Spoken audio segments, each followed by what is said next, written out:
Hi guys! Magandang gabi! Welcome back po dito sa Gandara SRU channel for showbiz update. Ang tatalakayin nga natin ngayon at pag-uusapan mga kakimpaw ay pumapatungkol nga po dito sa isang mainit na usapin sa social media tungkol kina Kim and Paolo Avellino. Lalong-lalo na po kay Chinita Princess kasi nakikitaan nga po nila ng pag-iingat si Kimi sa kanyang mga bawat kilos at galaw. And syempre, pag-uusapan din nga natin ang tungkol po dito sa hinala, mga kakimpaw na lalo pong tumitimbang ngayon na Kimpawlandia hinggil po sa private wedding. So, ano nga ba yan, mga kakimpaw? Bakit ito ang mainit na pinag-uusapan sa social media? Pero bago tayo magsimula, sa mga hindi pa nakaka-subscribe sa ating channel, pakiclick lang po tayo natin subscribe button at notification bell na nariyan sa baba para mag-updated po kayo at ma-notify sa mga susunod nating chika tungkol sa Kimpaw. Maraming salamat! And ngayon naman dumako po tayo sa pagbabasa ng comment mula sa ating mga subscribers bilang pasasalamat sa walang sawang pagsuporta at pagtutok sa atin pong mga balita. So narito ang mga comment na napili natin ngayong gabi at hinggil po ito sa magiging movie nila Kim and Paolo Avellino na kinai-excite na po ng Kimpawlandia lalo pat may mga clues po na lumalabas. So, sino ba namang hindi may excite niyan? Sabi nga dito ni Miss Estrella, Miss Rose Meridiano, and Miss Adele Silhueta. Shoutout po sa inyong tatlo. WAST, Paus Film Company. Director is Dan Villegas, the partner of Antoinette Jadawine. One of the producer is Paulo, and the directors are ang mag-asawa na si Dan Villegas at Antoinette. Hula ko sa isang producer ng movie nila ay si Paulo. Alam nyo, based sa mga nakikita ko, na mga clues, parang eto na nga yun, mga kakimpaw. Si Derek Dan Villegas talaga siya. So, nakaka-excite mga kakimpaw at nakakatawa. Ang tatalino talaga ng Kimpawlandias, no? Bigyan nyo lang mga isang clue. Hulang-hula na po agad kung sino. So, looking forward for this movie dahil ito po yung pinaghirapan nila Kim and Paolo. Biruin nyo yun kahit pumuulan, kahit masama ang panahon, tuloy po sila sa kanila pong ginagawa. Kaya pag-pray po natin ang kalusugan nila Kim and Paolo, mga kakipi. Samantala, sabi naman ni Miss Lisa Fernando, magandang gabi po. I'm happy for Kim if she's pregnant or not. No problem. Yan naman ang hinahangad ng lahat para magkaroon na siya ng mini-me or kambal kung sakali. Kung sa akin lang, okay, mainam nga. Yun, para bata-bata pa. Susi, how we see it soon. Nako, kung iisipin nyo nga talaga mga kakimpaw na magkakaroon ng mini-me, si Kim, mini-Kim, abay, nakaka-excite talaga. Parang super cute, sarap pa, kurot-kurote ng pisngi mga kakimpaw. Lalo na takita rin naman po natin ang picture ni Kimi nung baby pa siya, super cute talaga. Ngayon pa lang, nai-imagine ko na mga kakipi. So, sino ba naman ngang hindi mai-excite kung magkakaroon na po ng tagapagmana? Tagapagmana na talaga, paka-uwi. Or magkakaroon na ng, papasahan si Kimi ng kanyang legacy, mga kakimpaw, diba? For sure. Ngayon pa nga lang, sabi, diba? Natawa nga ako doon sa nag-comment. Ngayon pa lang, wala pa man din po, super sikat na ng kambal. Super sikat na ng mini-mini Kim at mini-me ni Paolo Avellino. Kaya Chuck ay may lugar din sa showbiz ang magiging chikiting ng Kimpaw. Well, nakaka-excite pero let's just wait and see na lang and pray.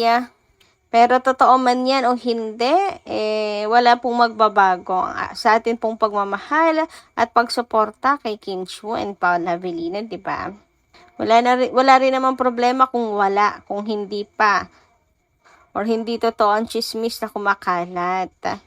Ang importante, masunod ang kagustuhan ng puso ni Kim Chiu.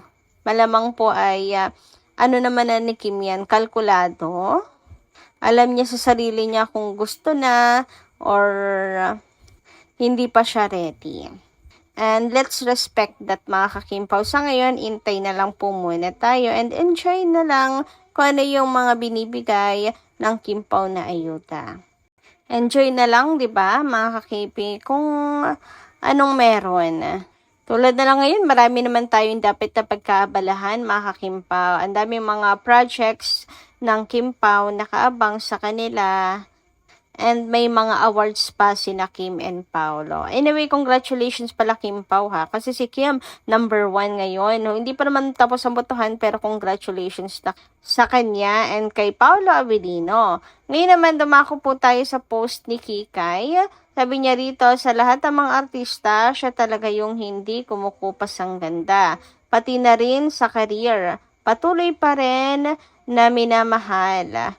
Same sila ni Pau. Tahimik, pero ang blessings, tuloy-tuloy lang. Kahit ata tumanda sila, hindi makakalimutan ang Kim Pao. Meron po kasi mga nag-comment at napapansin po ang beauty ni Kimi, super fresh and super ganda talaga ni Chinita Princess. Marami din nakakapansin ng pagka-blooming ni Kimi ngayon, super blooming, bakit kaya? Sabi pa dito, buhay na buhay ang It's Showtime every time na present si Kimi. Gandang-ganda tayong lahat. What more pa kaya si Josawa? Yee, kinikilig kami. So what more pa nga si Paula Avellino? Mapapasana all na lang talaga. Sa'yo lahat ng yan. Grabe. Tapos sabi nga 'di ba si Kimi parang manika po talaga sa personal. Ang liit ng mukha, napaka kinis pa, Barbie arm. Basta parang manika daw po si Kim sa personal, super pretty. Tapos ang kinis-kinis pa ng kanyang mukha. Parang walang pores daw nga ganyan po nila kung i-describe si Chinita Princess. Anyway, dumako naman po tayo ngayon dito. Sa napansin nila sa mga suot ni Chinita Princess lately sa It's Showtime. Lagi na nga daw pong nakasuot ng dress si Kim. And pansin nga din po nila na ingat na si Kim Chiu kumilos ngayon, mga kakimpawa. Well, dapat lang naman mga kakipi, 'di ba? Huwag niyang papagurin yung kanyang sarili. Wag magkakasakit. Lalo pat meron po siyang upcoming movie, 'di ba, mga Kimpaw? And bagay naman po sa kanya kasi ang dress. Kapag nakadress po si Chinita Princess. And yan din naman ang request, 'di ba, ng Kimpaw Langes, lalo na po ang mga seniors. Mas happy po sila pag nakikita nilang nakadress si Kim. Bukod sa bagay daw, mga kakimpaw, ayaw kasi nila yung very revealing na kasuotan. Pero syempre yung iba, pilit po yung kinokonekta sa intriga, sa mga intriga kay Kim Chiu. Kaya lagi pong nakadress si Kimi at maluluwag para hindi naman na nga daw po mahalata ang kanyang tummy. Ngayon naman, dumako po tayo at pag-usapan, mga Kimpaw, ang tungkol dito sa isa pa sa mainit na pinag-uusapan ngayon sa social media.